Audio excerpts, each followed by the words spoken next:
Mga kaibigan, kilala niyo po ako bilang napakagaling na host.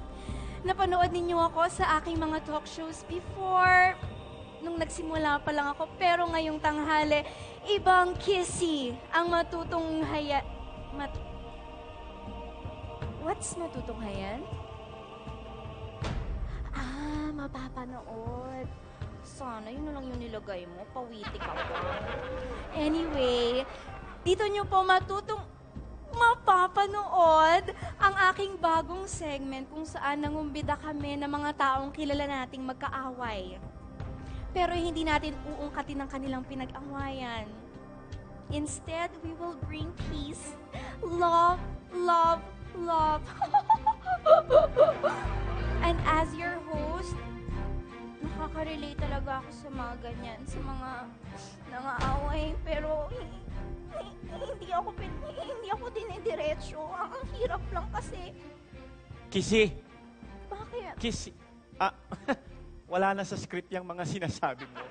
Gawa-gawa mo na lang daw yung linya na yan.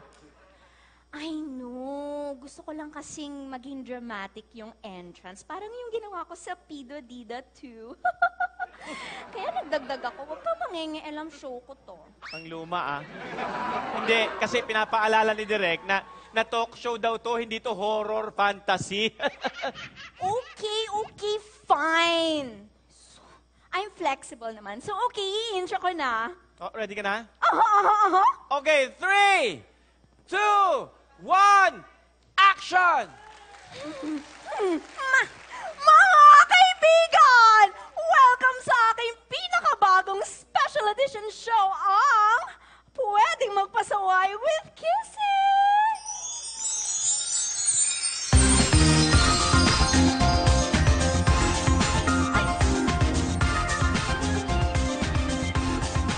I love you too! Okay. Ang saya-saya lang dito sa studio pag segment ko, di ba? Nakiniklaim ko na yon, oo. Anyway, it's time para ipakilala ko na ang ating special guests for today. Mula sa aking kaliwa, Senator Anton Trillanes! Hi! Welcome to show ko! At ang kanyang makakatabi, Senator Laylay Dilema!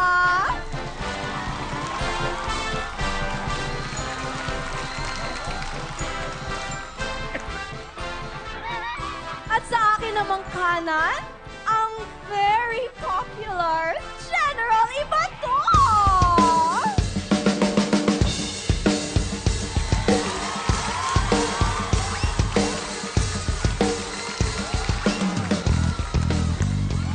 And of course, my show will not be complete kung wala ang nag-iisang presidente natin. Gusto niyo ba siyang i-intro?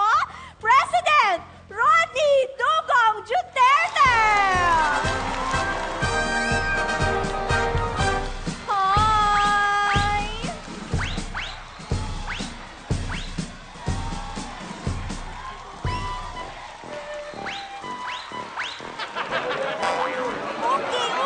Okay, let's start na! Sandali, Kissy. Oh. Bakit ganon? Bakit parang pati upuan, iba? Tapos, kung ipakilala mo siya may grand entrance, ba't kami? Hindi. Ay, naku, Laylay. This is unfair. Sandali lang, dali. Ayan ka naman. Nag-e-engage ka agad. Di mamaya, ang gawin mo, pag exit mo, gumawa ka din ng grand exit. Total, mahilig ka naman mag-walk out. Ay, yes! Ang cute pala nun! Oo nga pala, binansagan ka nga palang walkout queen. Parang ako, dami ko ring titles like Queen of Talk, Queen of All Media, Massacre Queen, Horror Queen, and many, many more. Alam mo, Kissy, okay lang sa aking mabansagang walkout queen kaysa sa mabansagang Laila, ang munting prinsesa.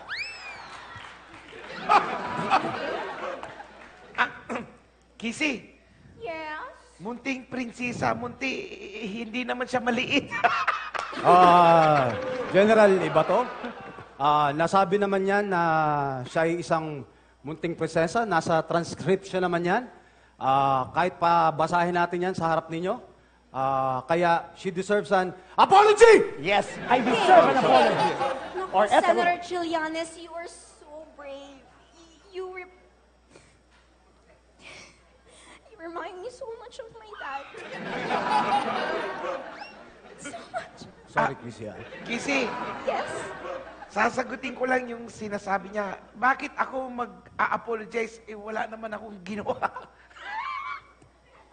You are so adorable, General. You remind me so much of my brother. Dahil matapang din ako magsalita.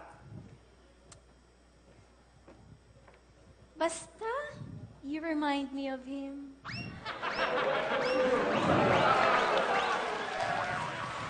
Okay! Anyway, mag-start na tayo. Ang dami niyong sinasabi, hindi pa tayo nagsistart na uubos ang oras natin. Nakakaloko! Talagang maloloka ka niyan. Hanggang dito pa rin, dala mo pa rin yung paborito mong sinasabi, mauubusan ng oras, mauubusan ng oras. Eh, hindi naman talaga mauubos ang oras. Daldal ka ng kuda dyan. Dami mo, taklesa yung mga kwento mo dyan. Well, Dugong, that's the thing we have in common. Taklesa ka rin naman, di ba? Ilang beses na kayong nangyari na may sinabi ka tapos binawi mo. Eh, di quits lang tayo. Okay, moving on. Kissy, Hmm? may gusto lang akong i-announce kung pwede. Okay. Pwede ba, doon sa mga magbibigay ng tip, pakiliwanag lang po sa inyong mga tumatawag kasi nagpunta po ako sa Ilocos. Akala ko may adik doon. Wala pala. Yun palang sinasabi nilang Batak ay lugar at hindi adik. Kaya linawin niyo po. Oo nga, next time kasi liwanagin nyo. Alam nyo naman tong si General, init na init, di ba? Anyway, ilimot na natin sa limot ang experience na yan. Senator, baka may gusto po kayo idagdag para fair po kayo. Salamat, Kissy. Okay. May nag-tip din po kasi sa akin. Nandito na lang naman din tayo. Gusto ko itong liwanagin. General Ibato, kaano-ano niyo po ba si Mutabato? Sorry. You're so funny talaga.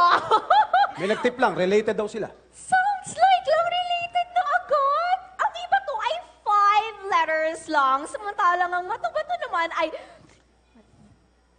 letters. So it's so layo. My God! Napakadami mong sinabi, Kissy. May kilala rin akong ganyan. Hindi ko nga pinaporma yan eh. Pero hindi ko nila sasabihin kung sino siya. Si Senator Cayetano? Ikaw nagsabi na, Kissy hindi ako.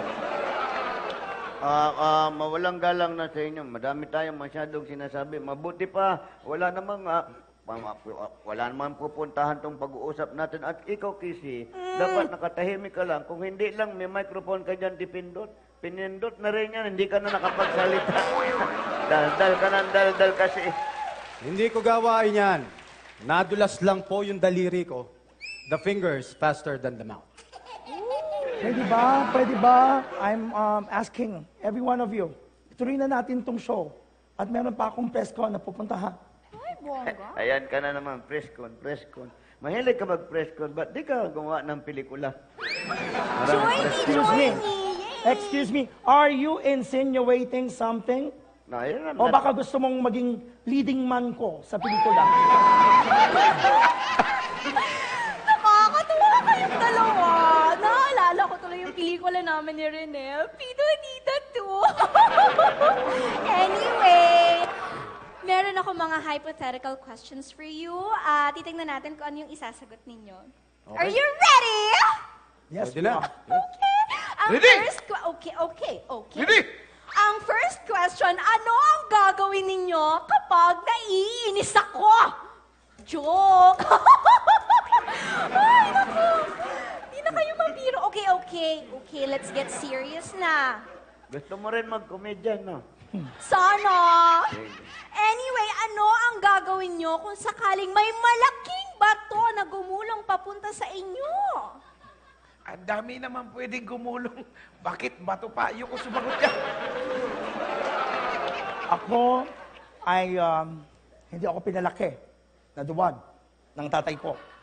Kaya, sasalubungin ko ang bato.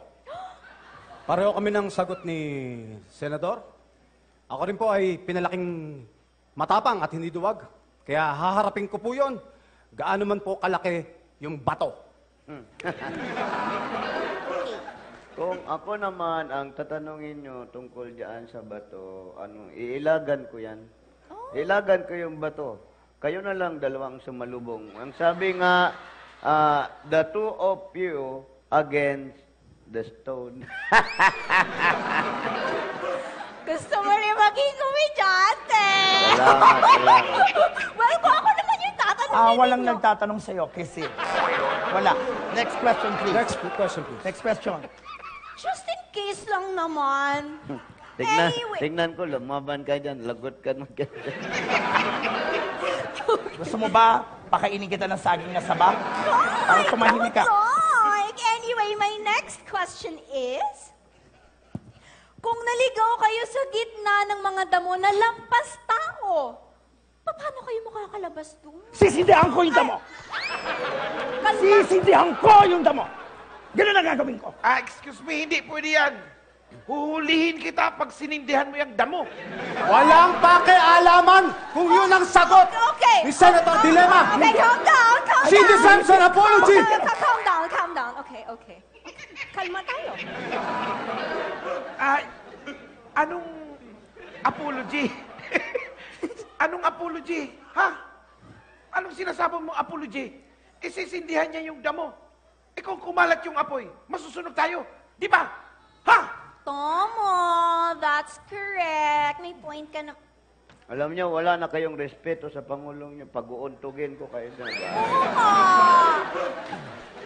Dugong, why are you so quiet? Ikaw ba? Ano bang gagawin mo, just in case? Bakit hindi ako magka-quiet? Tinawag niyo akong presidente tapos mag-aaway kayo sa harapan ko.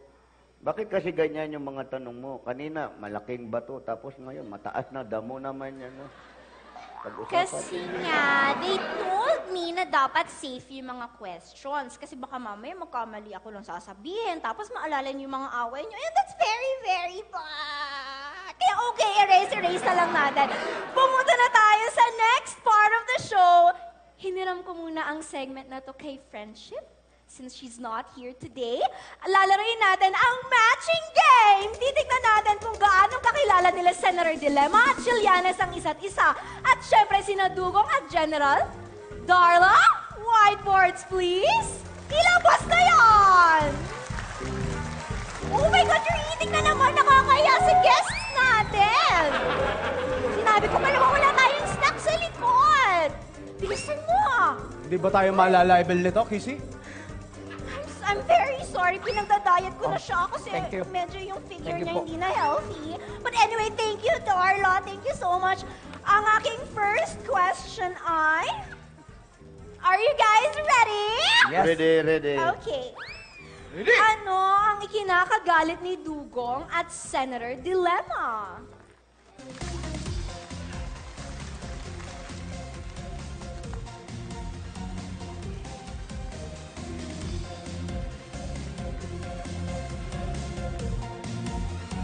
Okay, time's up! Show us your answers!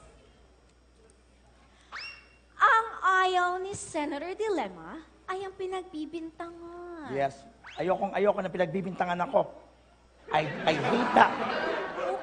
Okay. At ang ayaw naman ni Senator Trillanes, ang mga hindi nagsusorry. I'm very sorry, pero hindi nag-match ang sagot ninyong dalawa. Okay, moving on. Dito naman tayo kay na General at President. Show us your answers. Yes, ma'am. Ang ayaw ni General Ibato ay ang hindi nagsusorry. Samantalang si Dugong ayaw niya na pinagbibinta.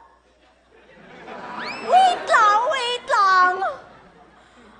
Bakit nag-match yung sagot ni Dugong at Senator Dilema samantalang nag-match naman ang sagot ni Senator Trillanes at General Ibato? Kissy, obviously, the president is cheating. Cheating agad? Yeah, he's cheating.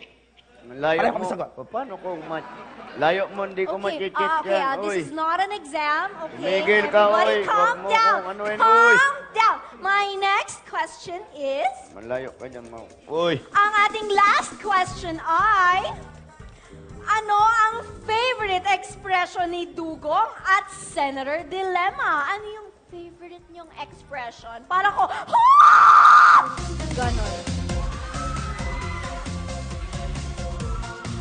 Okay, para surprise, ang una magpapakita ng kanilang mga sagot ay sina Senator Trillanes at General Ibato. 1, 2, 3, go!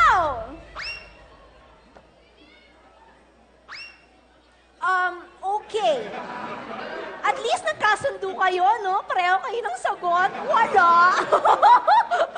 Okay. It is Senator Dilemma and Dugong's turn. Show us your answers. Blank?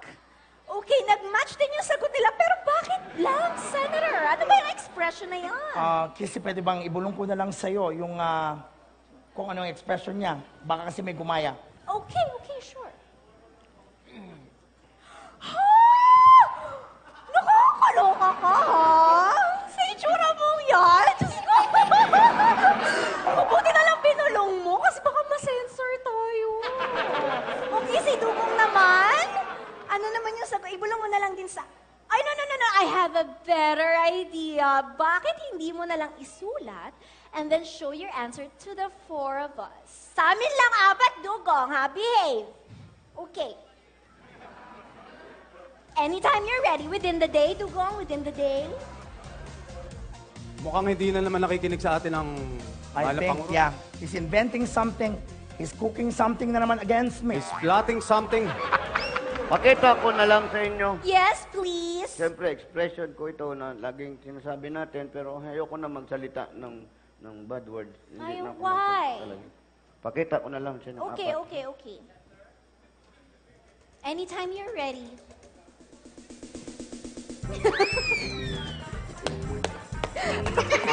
Oh my God! Burahin mo yan! Unbelievable! Burahin mo yan, Unbelievable! Dugong! Pakita ko din sa kanila. Wag! On that note, magpapaalam na po ako dahil baka wala ng second episode ang show ko. Nakakaloka ka, Dugong. Pakita ko din sa kanila. But then again, thank you sa ating guests. See you next time dito lang sa Pwede